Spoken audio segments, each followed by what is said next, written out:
Olá, é um prazer estar de regresso, seja muito bem-vindo. Estamos juntos para mais um programa Em Busca da Verdade. Nesta nossa segunda temporada, estamos à procura de novas grandes verdades da Bíblia que nos vão revelando aquilo que Deus deixou registado para nosso ensino, para nossa instrução na sua palavra. Hoje vamos mergulhar, se posso dizer assim, em mais uma história e um momento. E que momento hoje vamos descobrir na vida de Jesus e a partir daí abrir o livro literalmente para descobrir o tanto que a Bíblia tem para nos ensinar. Para isso vamos pedir a presença de Deus. Eu vou pedir-lhe que se junte a mim uma breve oração para pedirmos a presença e a bênção de Deus. Nesta hora, nosso Deus e Pai, temos muita alegria em poder estar reunidos, ainda que virtualmente, neste espaço digital. Reunimos-nos, na verdade, para buscar inspiração e luz na Tua Palavra. Te pedimos, por isso, que o Teu Espírito esteja conosco, a mim, que vou dizer, ensinar, exortar a partir da Tua Palavra, e àqueles que estão nesta hora comigo a escutar, que a Tua bênção nos alcance e nos ilumine nesta hora, é o que eu te peço, em nome de Jesus. Amém.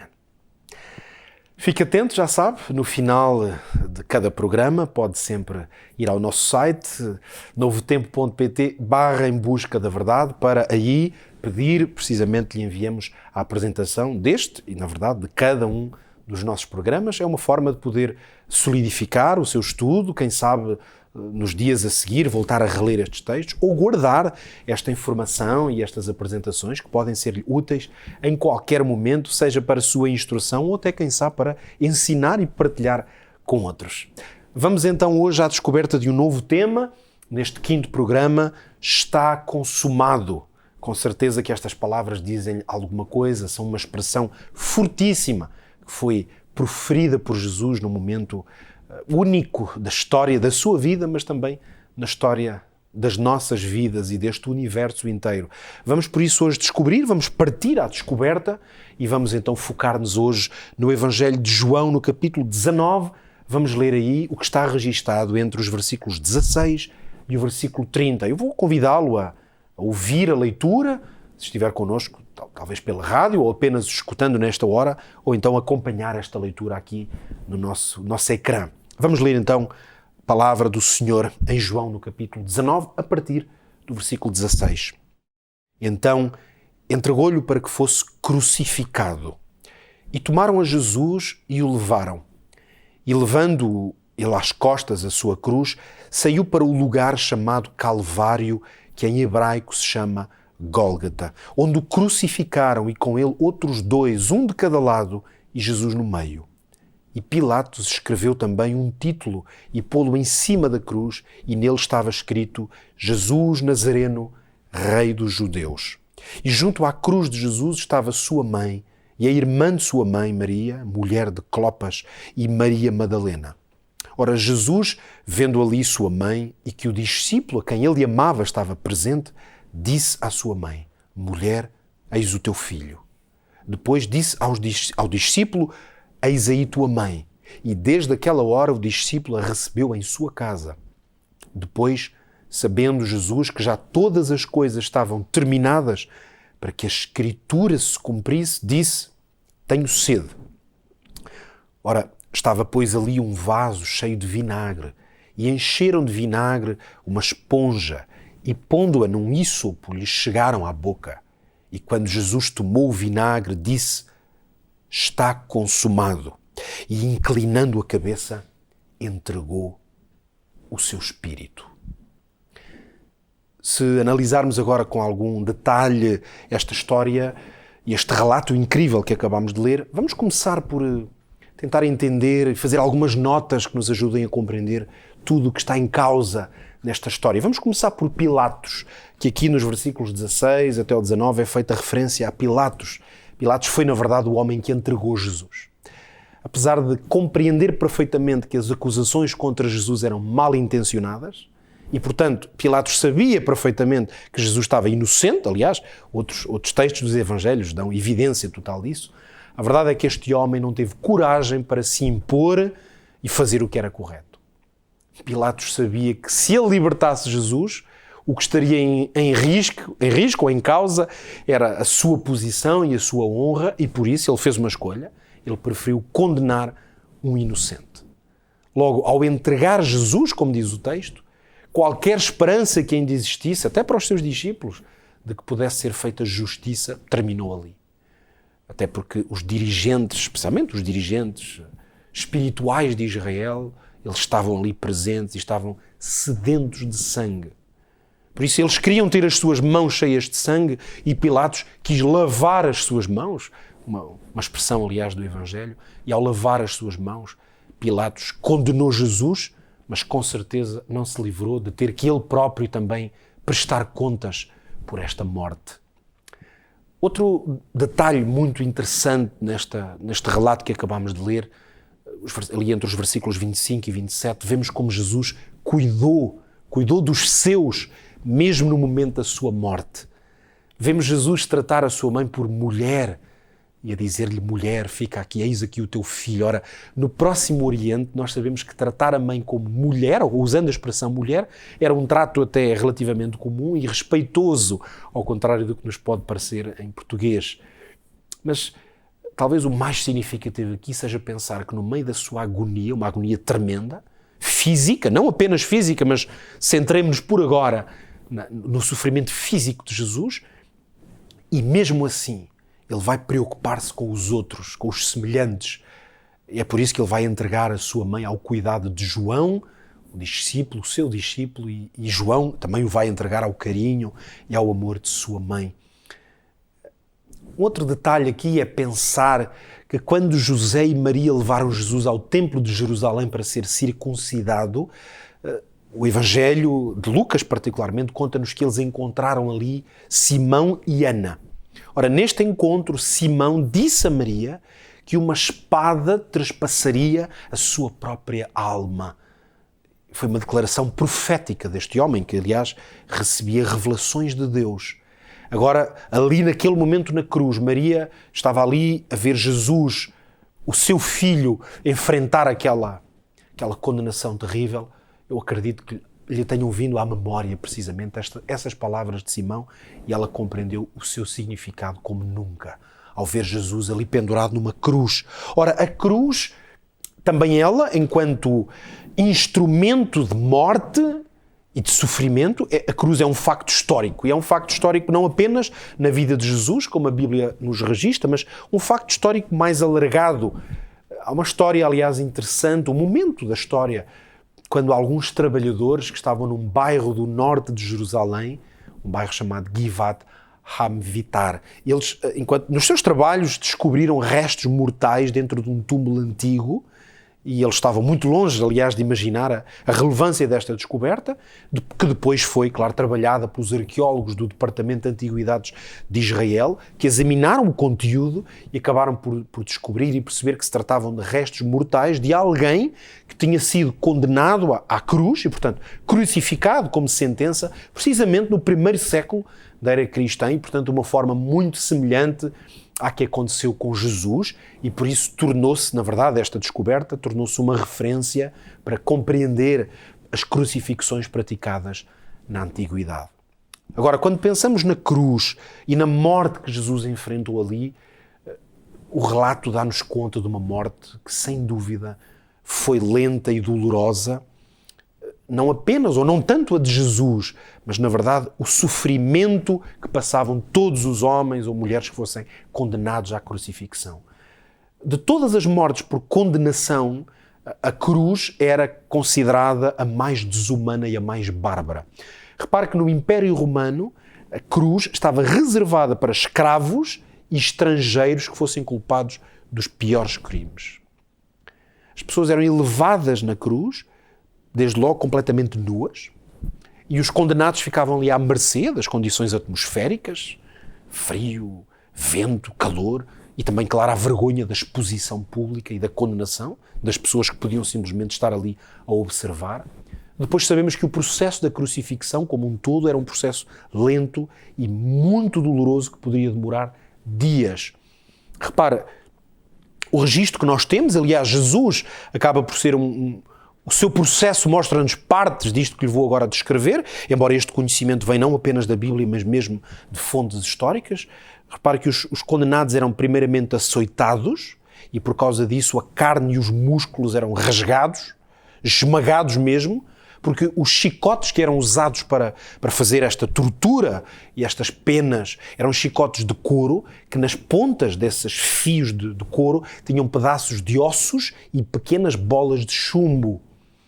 Portanto, as dores que provocavam eram dores tremendas.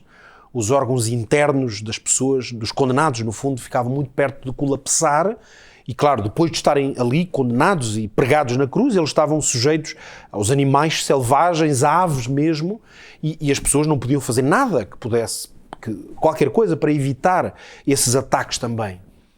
Para respirar mesmo, enquanto eles tinham forças e suportavam as dores que resultavam daquele esforço, as vítimas na cruz apoiavam os pés, numa pequena porção em que era possível, de madeira, em que era possível fazê-lo, e iam conseguindo assim evitar o momento em que finalmente eram vencidos pela exaustão e pela incapacidade de fazer face a esta realidade. A partir de certo ponto, o coração tentava com grande esforço compensar a falta de oxigênio e finalmente os pulmões começavam a acumular os fluidos e agora imagino que estes homens finalmente estavam sem forças, os pulmões colapsados, vítimas de uma agonia em que sufocavam lentamente. Esta era a realidade que qualquer condenado enfrentava na cruz. Quando nós pensamos em Jesus e a sua experiência na cruz, nós sabemos que há muito mais do que apenas o registro de um homem que foi crucificado. Por isso é que nós vamos agora à Bíblia e vamos procurar encontrarmos evidências do que significou, na verdade, esta morte. Se nós olharmos para a crucifixão apenas como um conjunto de suplícios do género deste que acabei de descrever, embora a descrição seja terrível, então nesse caso podemos dizer que milhares de pessoas ao longo da história sofreram esta condenação. Mas o que Jesus sofreu na sua crucifixão é de uma natureza única. E é isso que nós vamos tentar compreender. Vamos colocar perguntas às quais a Bíblia nos vai ajudar a encontrar a resposta. E a primeira delas é precisamente esta. Para lá desta dimensão física, deste sofrimento, o que é que foi realmente responsável pela morte de Jesus? A Bíblia dá-nos essa resposta. Vamos ler isso em 1 Coríntios e vamos ler no capítulo 15 e no versículo 3, palavras do apóstolo Paulo. Porque primeiramente vos entreguei o que também recebi, que Cristo morreu por nossos pecados, segundo as Escrituras. Aqui está uma declaração sobre a natureza da morte de Jesus. O salário do pecado é a morte. É isto que a Bíblia ensina. E à exceção de Jesus, todos pecamos. Todos, portanto, estamos sujeitos à morte eterna. É assim desde os nossos primeiros pais. Mas pela graça de Deus, Jesus ofereceu-se voluntariamente. E essa oferta colocou a sua morte num lugar, um lugar de substituição. A sua morte, ela trouxe sobre si uma condenação que não lhe pertencia. Por isso é que podemos dizer, como diz o apóstolo Paulo, que os nossos pecados foram suportados por ele.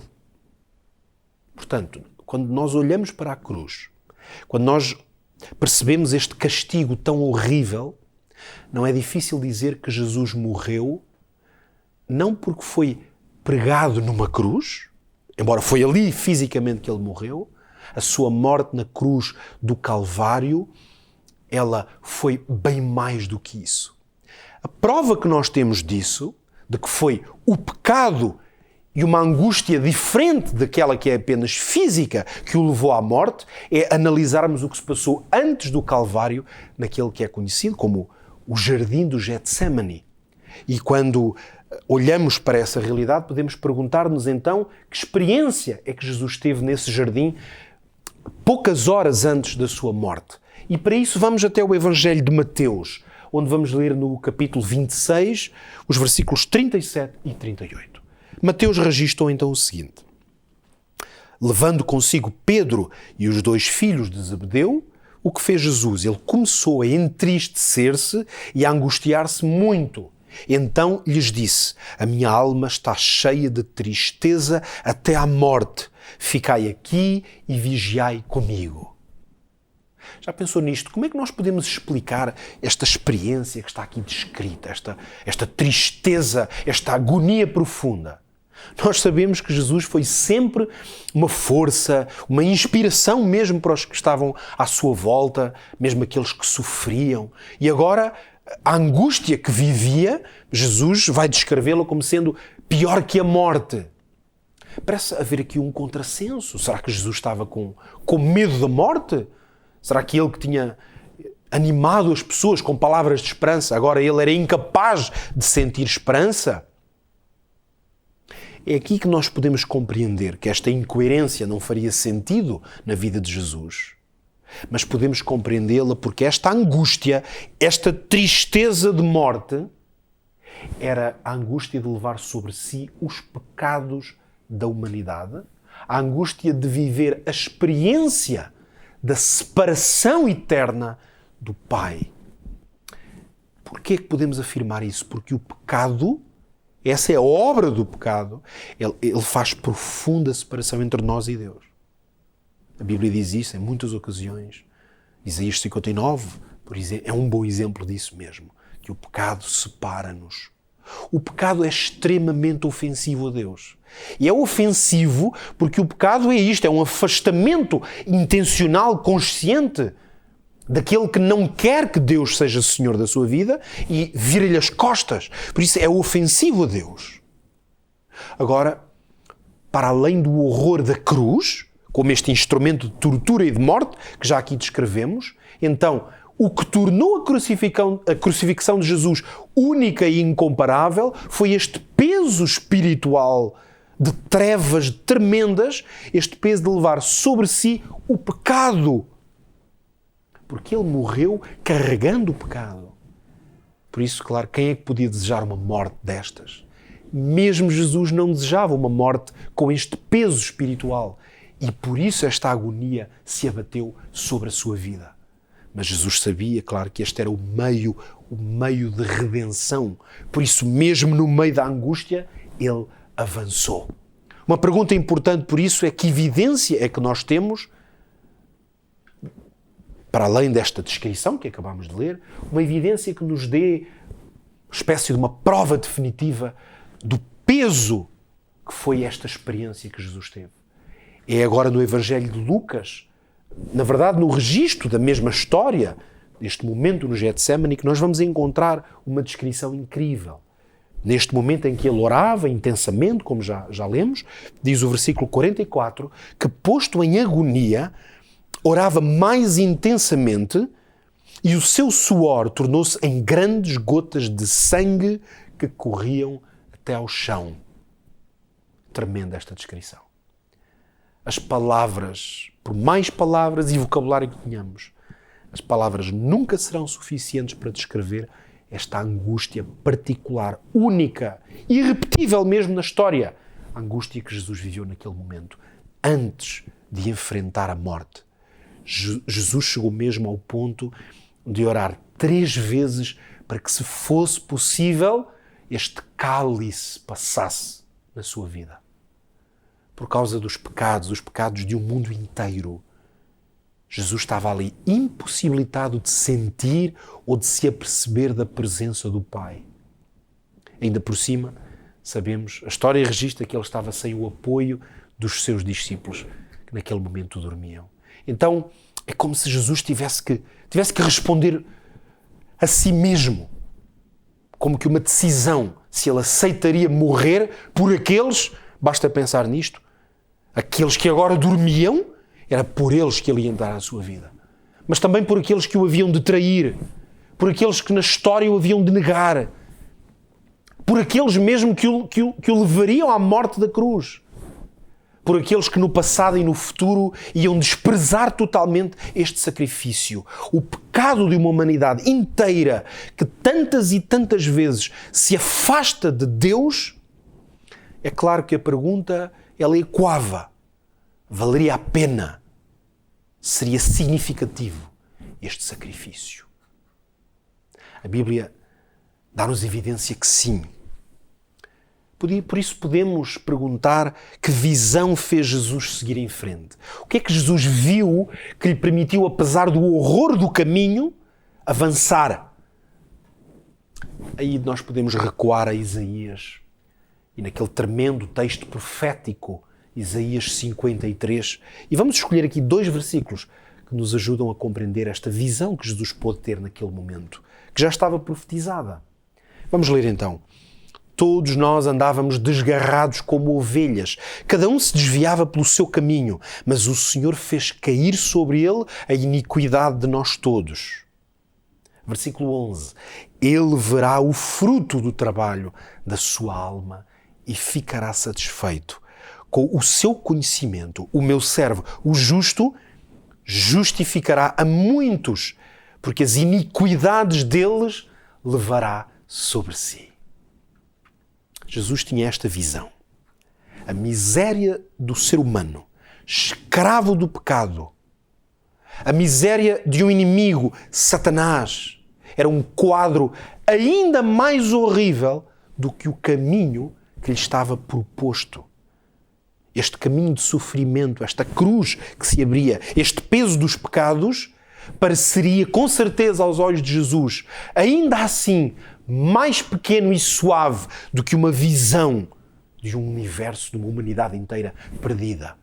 A visão das misérias, das injustiças deste mundo, eram naquele momento e continuam a ser uma afronta para Deus, o Deus que criou o ser humano à sua imagem e à sua semelhança. O Deus que criou todos os homens e mulheres para a excelência de uma vida plena, de uma vida feliz na sua presença. E por isso Jesus não poderia render-se. Jesus não podia desistir apesar da dificuldade do caminho. Apesar dessa escolha conduzi-lo à sua própria morte. Ele via este trabalho que lhe traria finalmente satisfação. Por isso nós podemos perguntar como é que a partir desta história nós podemos caracterizar o amor de Jesus, tal como revelado na sua palavra. Vamos recordar palavras do apóstolo Paulo. Ele escreveu aos Efésios, capítulo 3, vamos ler do versículo 17 ao 19. Para que Cristo habite pela fé no vosso coração, a fim de, estando arraigados e fundados em amor, poderdes perfeitamente compreender com todos os santos qual seja a largura e o comprimento e a altura e a profundidade e conhecer o amor de Cristo que excede todo o entendimento, para que sejais cheios de toda a plenitude de Deus. Que maravilha! Foi o amor de Cristo que o levou à cruz. Foi o amor de Cristo por cada um de nós, que estamos naturalmente mortos nos nossos pecados. Foi esse amor pelo pecador que o susteve, para que ele não desistisse. Foi esta visão de glória, de que todos os santos podem estar firmados no seu amor.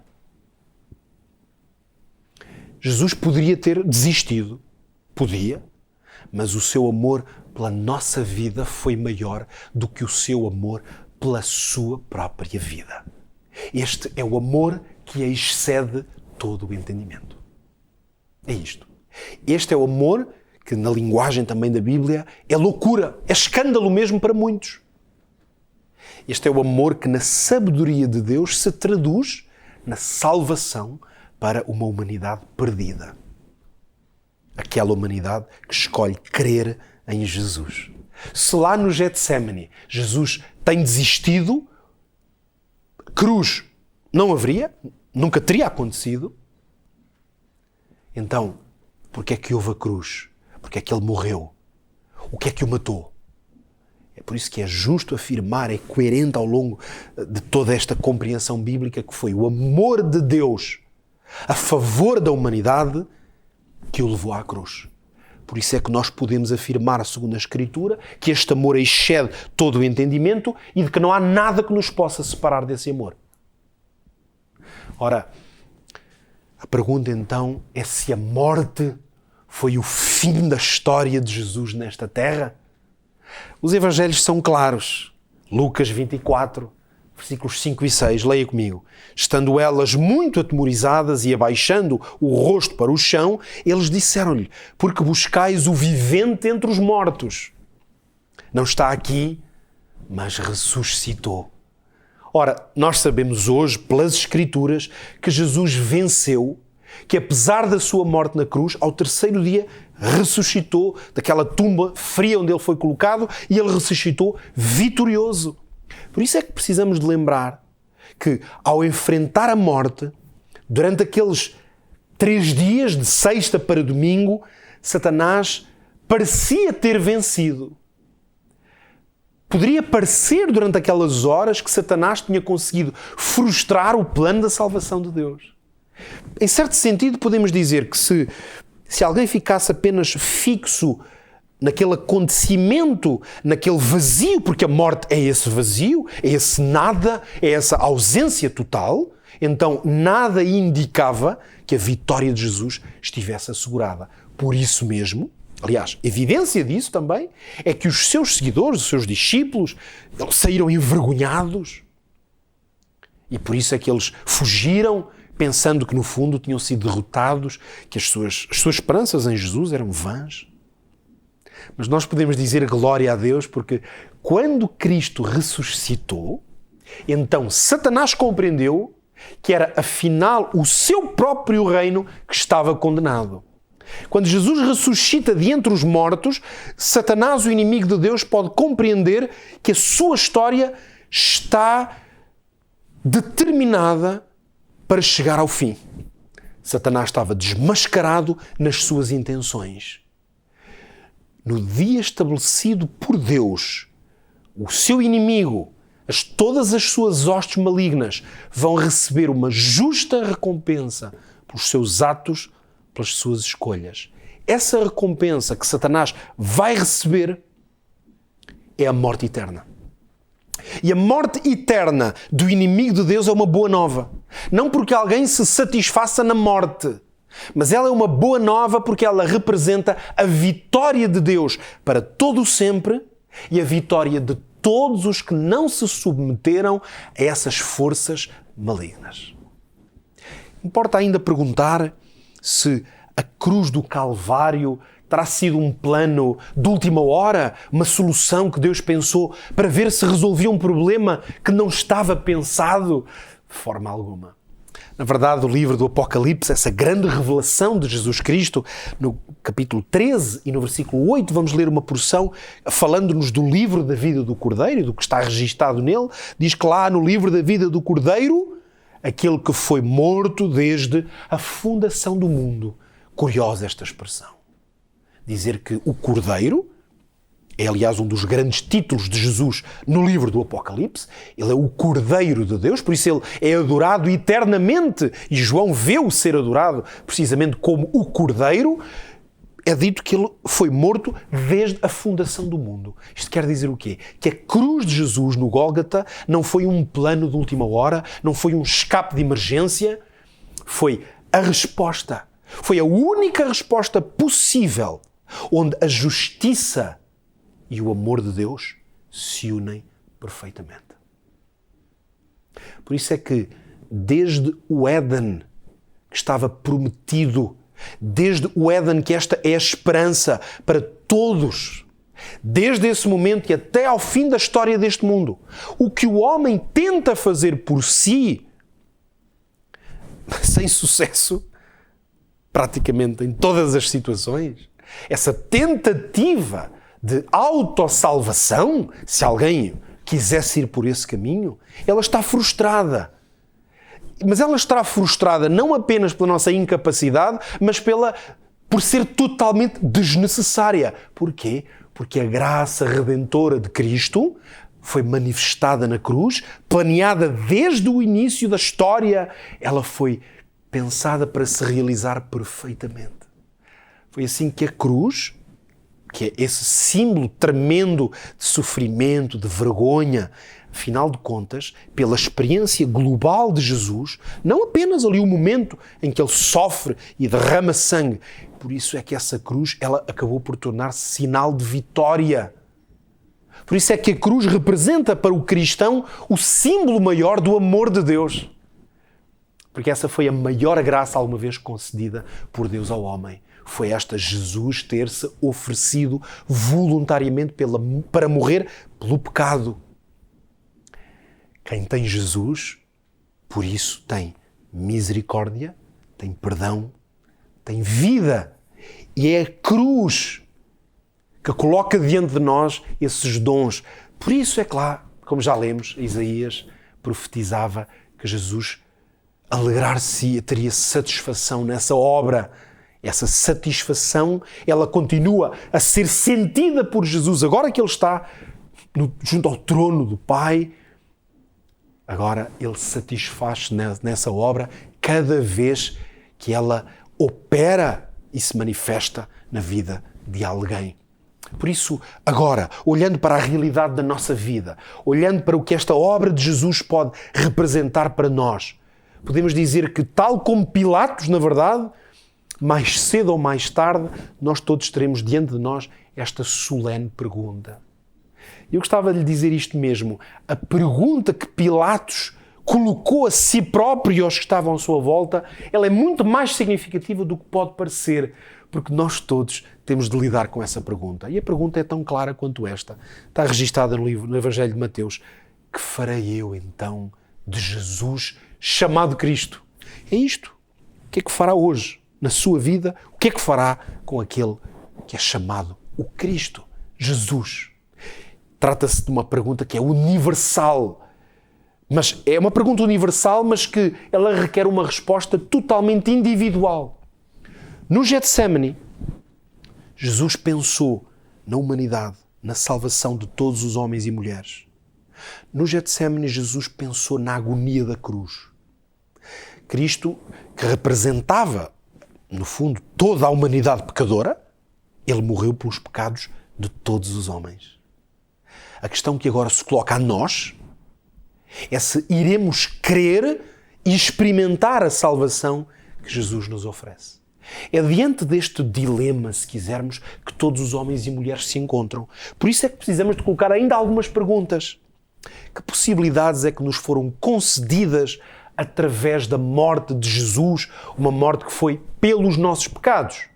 Há alguma coisa, há um caminho que se abre diante de nós por causa desta morte. Vamos ler aquilo que registra o apóstolo Pedro e o apóstolo Paulo. Vamos ler aqui dois textos seguidos, eles são curtos. Primeiro em 1 de Pedro 2,24 e depois 2 de Coríntios 5,21. A palavra de Deus diz: levando ele mesmo em seu corpo os nossos pecados sobre o madeiro, para que, mortos para os pecados, pudéssemos viver para a justiça, e pelas suas feridas fostes sarados. Aquele que não conheceu pecado, o fez pecado por nós, para que nele fôssemos feitos justiça de Deus. Estes dois textos ajudam-nos bem a compreender esta realidade. Note o seguinte: não existe maior ilusão na vida que é pensarmos que nós estamos num bom caminho e depois, na verdade, encontrarmos num caminho que nos conduz à perdição. Nós vivemos num tempo, embora esta realidade sempre esteve presente, um tempo que não faltam mestres que advogam ter autoridade. Alguns até advogam ter admiração por Jesus, mas que no fim propõem um caminho que é diferente daquele que Jesus propôs. Estes podemos dar-lhe muitos nomes, mas são essencialmente mestres que nos dizem que o mal e o pecado e o diabo não existem. Estes mestres podem ser ídolos, podem ser influenciadores, podem ser vozes da ciência, do conhecimento, podem ser pessoas muito respeitadas e muito inteligentes, mas de uma maneira ou de outra. São mestres que nos dizem que a força do sucesso se encontra dentro de nós mesmos. Estas vozes podem encontrar-se no cristianismo, podem encontrar-se longe do cristianismo. Estas vozes, no entanto, todas elas, podemos designá-las como o seguinte: um caminho alternativo à palavra de Deus. E a palavra de Deus diz-nos isto, que a dádiva da morte de Cristo é perfeita. E é que nessa dádiva que se encontra a salvação para todo aquele que crê. Foi ali na cruz que o inocente pagou. Ele pagou pelo culpado. Mas também é por isso que é na cruz, à sombra do que ela significa, que o culpado pode viver uma nova vida com uma inocência que lhe é oferecida. Por isso é que é com base nesta certeza que nós podemos aproximar-nos de Deus. Como diz o apóstolo aos Hebreus, aproximamos-nos com confiança de Deus e do seu trono. Porque Cristo, só Cristo, é que viveu sem pecar, que morreu pelos pecados de um mundo que estava condenado, por isso é Ele que tem justiça. Essa justiça própria é inerente à sua vida. E por isso é que nós precisamos disto. Chegar-nos à presença de Deus através de Jesus Cristo. Ora, no plano da salvação, quanto é que vale o que eu tenho? Mesmo que seja o melhor de mim. Que significado e que peso tem aquilo que eu posso oferecer, sobretudo quando eu coloco isso numa balança e o comparo com o sacrifício de Cristo? Isaías 64. Vamos ler este texto. Palavras inspiradas do profeta. Capítulo 64, versículo 6 diz o seguinte: mas todos nós somos como o imundo, e todas as nossas justiças como trapo de imundícia. E todos nós murchamos como a folha, e as nossas iniquidades como um vento nos arrebatam. Para salvar a humanidade pecadora. Se houvesse alternativa à morte de Jesus, não tenha dúvida, Deus ter-nos-ia revelado qual era essa alternativa. Mas, na realidade, o que temos de melhor, o que nós temos ou achamos ou pensamos que é o nosso melhor, é simplesmente insuficiente. Por isso é que é designado, aliás, como um trapo de imundícia. E é uma afronta ao plano de Deus pensar que alguma coisa nossa pode responder a essa necessidade. Por isso é que podemos dizer o seguinte, que toda a falsa religião, dentro ou fora do universo cristão, na qual com certeza a maioria de nós caminhamos, toda a falsa religião, e entendo aqui por religião, toda a proposta de nos achegarmos a Deus, que tenha um caminho alternativo a este que é não confiança em nós próprios, mas a de que Cristo foi o primeiro a oferecer o perdão sem exigir sofrimento por parte do pecador. O sofrimento do pecador não pode ser entregue como parte de uma compra, porque nada do que o homem possa fazer é excelente, o suficiente para nos candidatar a sermos dignos ou merecedores da salvação. A salvação, por isso mesmo, é apresentada na Bíblia como uma dádiva, porque foi uma coisa que Jesus fez. Ele é que se entregou e agora entrega. É uma dádiva que é imerecida, que é gratuita. Cada ser humano será salvo com base nesta premissa: confiar no perdão, na misericórdia e nos méritos de Jesus e da sua cruz. Quem é que será salvo então? Será salvo aquele que crer que Jesus pagou a culpa dos seus pecados. Isto quer dizer que eu tenho que reconhecer que em mim há pecado, mas que em Jesus eu encontro justiça. A justiça de todo aquele que tanto necessita dela. Qualquer outra alternativa é uma ilusão. E é uma ilusão desastrosa se nos ativermos ao que diz a Bíblia. Lembro-me das palavras que estão em Atos: em nenhum outro há salvação, porque também debaixo do céu nenhum outro nome há dado entre os homens pelo qual devamos ser salvos. Atos no capítulo 4. estamos a chegar ao final deste estudo e é preciso ainda, ou é importante perguntar isto, se a morte de Cristo é a única solução e ela é suficiente para todos, então, porque é que haverá perdidos? Porque repare que esta afirmação que eu acabei de fazer poderia levar alguém ou induzir a ideia de que se então, é claro, eu não posso apresentar nada, esta é a evidência, porque é uma dádiva, bem, então estamos todos salvos. Seria eventualmente o corolário dessa afirmação se ela não for colocada no lugar certo. Ora, o lugar certo não sou eu que o coloco ou que o dou, é a Bíblia. Ora, Romanos, eu selecionei este texto, podiam ser muitos outros, mas Romanos no primeiro capítulo e o versículo 16 diz: porque não me envergonho do Evangelho de Cristo, diz o apóstolo Paulo, pois é o poder de Deus para a salvação de todo aquele que crê, primeiro do judeu, mas também do grego. Repare, portanto, que o poder para a salvação ele está ligado a duas grandes dimensões. A primeira é o Evangelho de Cristo, a boa nova de uma salvação que está em Cristo, não está em mim. Esse poder de Deus para a salvação, ele é dado a todos os que creem. É por isso que existem aqueles que são designados na Bíblia como os perdidos, os ímpios, os que vão conhecer a destruição. Não faltou nada, não há nenhuma insuficiência no que Cristo ofereceu. Pode haver a insuficiência em crer. E crer, no sentido bíblico, é apropriar-se de Cristo, do que Ele é, do que Ele fez, do que Ele ensina, da Sua palavra. É comer essa palavra. Por isso é que o Evangelho diz que Jesus, Ele próprio disse que Ele é pão, é alimento, que Ele tem de ser comido. É isso que é crer. Crer não é uma ação passiva, como ter uma crendice, numa linguagem mais popular. Crer é uma experiência profunda de se apropriar de tudo o que Ele disse, de tudo o que Ele fez, de tudo o que Ele é. Fora dessa experiência de crer, eu estou perdido. Estou perdido e não tenho nenhuma hipótese. Porque fora dessa experiência de crer, o que é que me resta? Eu. E o que eu sou capaz, o que eu faço, o que eu tento. E eu estou perdido. Mas o que crê está salvo. Terminamos então. Quais são, finalmente, as duas alternativas que nós dispomos?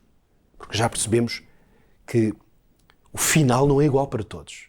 Nem a morte de Cristo torna o destino das pessoas igual. Então, quais são as duas alternativas? Jesus também tem a resposta. E eu convido a ler aqui comigo em Mateus, no capítulo 7, e vamos ler os versículos 13 e 14. Entrai pela porta estreita, porque larga é a porta e espaçoso o caminho que conduz à perdição, e muitos são os que entram por ela. E porque estreita é a porta e apertado o caminho que leva à vida, e poucos há que a encontrem. A destruição e a separação eterna de Deus serão uma realidade. E serão a realidade dos ímpios, porque mesmo se Jesus fez tudo para que ninguém tivesse que viver tal experiência, e Ele fê-lo porque sofreu por cada um deles, mesmo desses que vão conhecer esse destino eterno, Deus sofreu e a sua entrega também foi por eles na cruz do Calvário.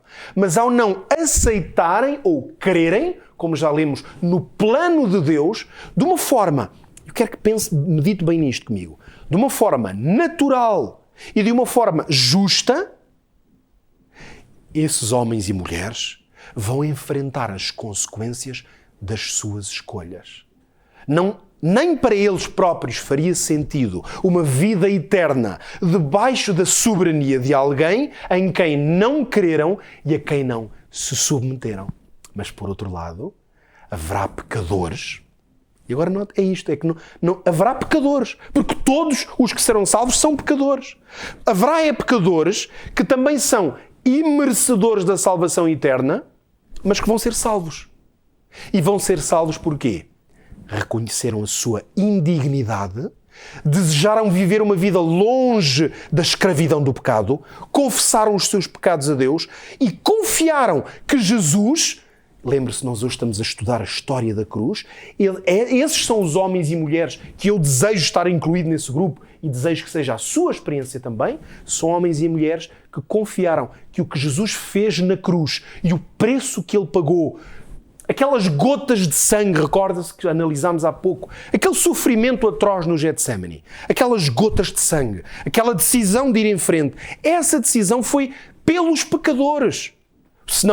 Senão Jesus não iria sentir o peso do pecado. Ele sentiu o peso do pecado porque ele levou o peso dos pecados, de todos os pecadores. Mas a sua intercessão, ou pela sua intercessão, nós podemos o quê? Receber essa justiça, crer nela e receber dele poder, um poder que me faz ter uma vida de obediência, de apego, fidelidade, que é um termo muito lindo e muito profundo, fidelidade a Deus. Eu quero ser fiel até ao fim. E quero ser fiel porque aqueles que são salvos em Jesus, esses são os que procuraram ser fiéis ao seu amor. A fidelidade dos pecadores é uma resposta ao amor de Deus. A maior injustiça do universo, sabe qual é? Algumas pessoas, com certeza, muitos de nós, se não todos, em momentos da nossa vida debatemos-nos sobre questões ligadas às injustiças do universo, às injustiças que se passam na nossa vida e se calhar mais ainda na vida de pessoas que vemos que sofrem horrores. E a injustiça, às vezes, aliás, faz-nos sentir impotentes diante dessa realidade. Mas eu queria dizer-lhe hoje o seguinte, que a maior injustiça do universo foi a morte do inocente, o Filho de Deus. Porque ele não podia ser morto. As regras do universo, as regras que tinham sido estabelecidas pelo próprio Deus, impediam-no de morrer. Porque o pecado, o salário do pecado é a morte. Ele foi justo e perfeito em tudo. Logo, ele não podia morrer, mas morreu. Então como é que uma pessoa que não pode morrer, morre? É uma injustiça. Essa injustiça é que valida que eu, sendo injusto, posso apropriar-me da justiça de Cristo. Para muitos, este sacrifício tem sido em vão. Para muitos. Mas o que eu quero dizer-lhe hoje é isto. Para si não tem de ser em vão. Nem para mim. Porque hoje nós podemos decidir. Nós hoje podemos reafirmar a nossa decisão. Nós não vamos crucificar Cristo de novo. Esse sofrimento ele já não vai passá-lo. Nem vai sentir novamente o peso e a luta. Ele não tem que passar por isso outra vez. O que nós podemos é tornar válido aquele sofrimento ao crer nele, ao escolhermos o caminho da vitória. Este caminho que é estreito e apertado é um caminho de vitória ao lado do Senhor Jesus. Quando se perguntar, mas porquê é que o caminho da salvação é um caminho estreito e apertado? Pense no caminho de Jesus em direção à cruz. Mais apertado e mais estreito do que esse, não há nenhum. E esse foi o caminho que conduziu à vida. Jesus morreu no fim desse caminho, mas essa morte foi, na verdade, um projeto de vida, vida eterna. Está ao nosso alcance.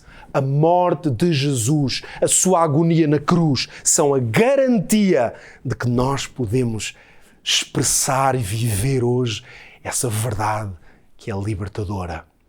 Jesus na cruz é mensagem de vida e de salvação. Confie nisso, aproprie-se, aceite, creia nisso hoje e para o resto da sua vida.